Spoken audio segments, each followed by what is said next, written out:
না ভাই। কারণ মনে করেন যে হয়তো আমার মা মারা গেছেন জন্মের সময়, কিংবা ধরেন আমার মা অসুস্থ, বা কোনো কারণে এটা হচ্ছে না, কিংবা ধরেন শত্রু এসে আমাকে দূরে নিয়ে গেছে কিছু একটা, কোনো একটা সিচুয়েশনের কারণে এটা হইতেছে না, আমি আমেরিকায় থাকি, সেজন্য আমি এটা পাইতেছি না। সো এখানে আল্লাহ কি বলছেন, বলছেন যে ইউজ ইউর বেস্ট জাজমেন্ট। বুঝছেন? সেটাও বড় হলে তো আর এটার প্রয়োজন নেই, এটাও খেয়াল করতে হবে। এই ইংরেজিতে এটাকে বলে টানেল ভিশন। টানেল ভিশনটা হচ্ছে পেরিফেরাল ভিশন, হলো আপনার দৃষ্টির যে আশেপাশে যে জিনিসগুলা, এগুলাকে বলে পেরিফেরাল। আশেপাশের জিনিসগুলো যেগুলো, এগুলোকে বলে পেরিফেরাল। তো পেরিফেরাল ভিশন হচ্ছে যে আপনি সামনের দিকে তাকাইতেছেন, আমরা চোখ কিন্তু সবসময় একটা জায়গায় ফোকাস করে, কিন্তু আমরা দেখতে পারি আশেপাশের জিনিসগুলো আর কি। যেমন মনে করেন, আচ্ছা যাই হোক, কিন্তু আমরা যখনই কোনো একটা জিনিস বই পড়ার সময় আমরা যখন একটা বইয়ের পাতার দিকে তাকাই, তখন ওই পাতার দিকে আমাদের দৃষ্টি নিবদ্ধ থাকে, সার্টেন লাইনের মধ্যে থাকে, একটা ওয়ার্ড থেকে ওয়ার্ডে যায় ফোকাসটা, কিন্তু আমরা দেখতে পারি আশেপাশের জিনিসগুলো। আপনারা যে জিনিসটা করেন সেটা হলো আপনাদের পেরিফেরাল ভিশনটা আপনারা বন্ধ করে দেন। আপনারা ওই একটা জায়গায় দেখছেন এবং ওইটার মধ্যে আপনার মানে স্টাক থাকেন, এবং কোনো আর কোনো ধরনের আর্গুমেন্ট, কোনো ধরনের কিছু আপনারা নিতে পারেন না।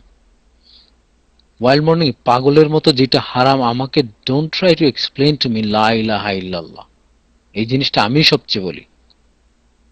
তো এখন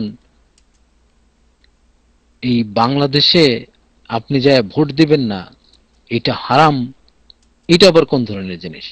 বারবার বলে টেক্সট পড়ে, টেক্সট পড়ে, আর তো কিছু লাগে না, লা ইলাহা ইল্লাল্লাহর পরে আর তো কোনো টেক্সটের প্রয়োজন নাই, ঠিক না? কিন্তু খালেদা জিয়া যদি গভর্নমেন্টের মধ্যে থাকে এটা তো আমার দোষ না, জর্জ বুশ যদি গভর্নমেন্টের মধ্যে থাকে এটা আমার দোষ না। আমি তো বলতেছি না জর্জ বুশকে যায় তুমি প্রেসিডেন্ট হও।